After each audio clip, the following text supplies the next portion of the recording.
خطاطی کا فن مسلمانوں کی بہت پرانی تہذیبی روایت ہے۔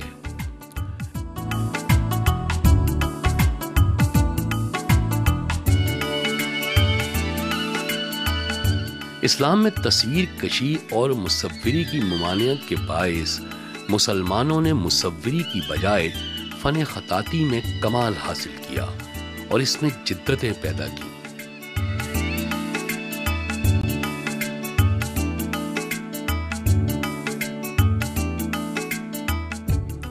بر صغیر میں مغلیہ عہد میں فن خطاطی کو عروج حاصل ہوا۔ اس دور میں بدخطی بہت بڑا عیب سمجھی جاتی تھی، اسی لیے خطاطی کے فن کو بڑی قدر کی نگاہ سے دیکھا جاتا تھا۔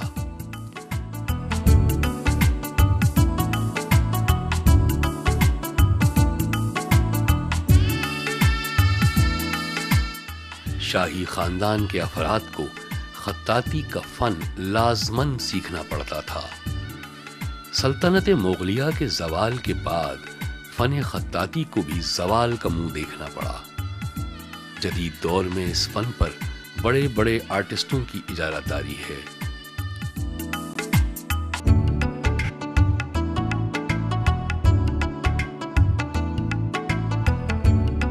ان کے بنائے ہوئے اسلامی خطاطی کے فن پارے، طغرے اور آرٹ پیس مہنگے ہونے کی وجہ سے غریب اور متوسط طبقے سے تعلق رکھنے والے اپنے گھروں کی زینت نہیں بنا سکتے تھے۔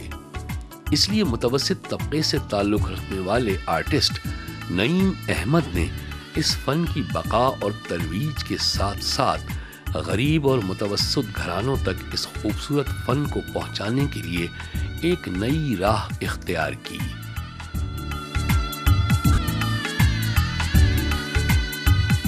مٹی اور ماربل پاؤڈر کے علاوہ چند کیمیکلز کو ملا کر نعیم احمد ان طغروں کو خط نسخ میں تخلیق کرتے ہیں۔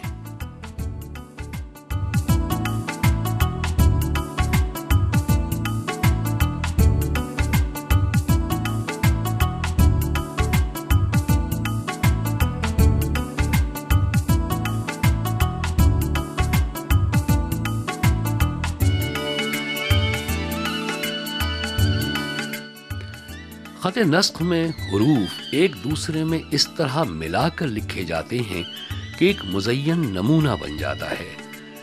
یہ خط طغرا کہلاتا ہے۔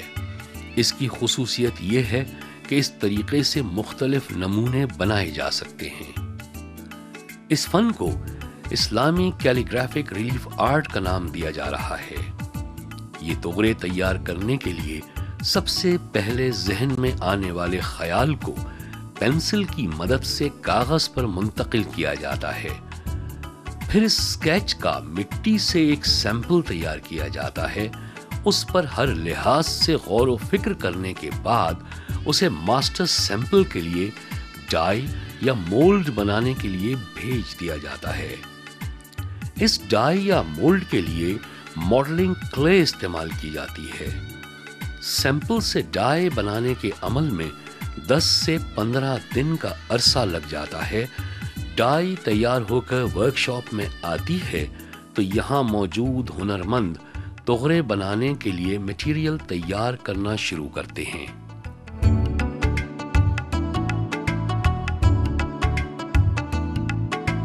ان کیمیکلز میں جوڑنے کی صلاحیت ہوتی ہے، اس لیے ان کا استعمال از حد ضروری ہوتا ہے۔ پھر ایک مخصوص برقی مشین کے ذریعے اس کو اچھی طرح سے مکس کر کے گاڑھا محلول تیار کیا جاتا ہے۔ اس محلول میں ضرورت کے مطابق سرخ، نیلا، ہرا، پیلا اور سنہری رنگ ملا کر اسے مطلوبہ ڈائی یعنی سانچے میں ڈال دیا جاتا ہے۔ پھر اس سانچے کو تقریباً 1.5-2 گھنٹے کے لیے قدرے خشک ہونے کے لیے چھوڑ دیا جاتا ہے۔ 2 گھنٹے بعد سانچے کے گرد پھیلنے والے مٹیریل کو ایک باریک چھری کی مدد سے صاف کر کے طغرے کو سانچے سے باہر نکال لیا جاتا ہے۔ پھر مکمل طور پر خشک ہونے کے لیے اسے 8 گھنٹے مزید ہوا میں رکھا جاتا ہے۔ اس دوران اگر کہیں کوئی چھوٹی موٹی ٹوٹ پھوٹ ہو جائے تو اس کی مرمت کی جاتی ہے۔ تغرے کے گرد لگے فاضل مٹیریل کو گرائنڈر مشین کے ذریعے صاف کر کے اسے فریم میں لگا دیا جاتا ہے۔ بعد ازاں اس کے اوپر ابھری ہوئی آیات، پیٹرن یا ڈیزائن وغیرہ کے لحاظ سے رنگوں کا انتخاب کر کے رنگا جاتا ہے۔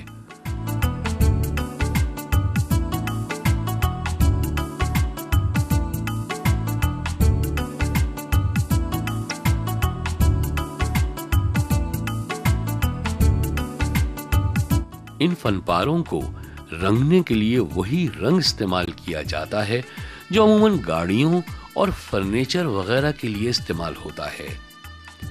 رنگ کرنے کے بعد انہیں ایک لوہے کے فریم میں سوکھنے کے لیے رکھ دیا جاتا ہے۔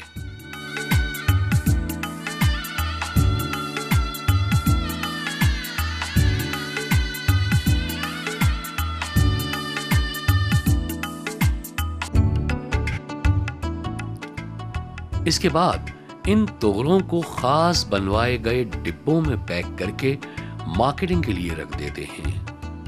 نعیم احمد کے مطابق تغرے وزن اور سائز کے لحاظ سے مختلف ہوتے ہیں، جن کی قیمت بھی اسی حساب سے 250 سے لے کر 7,000 روپے تک ہوتی ہے۔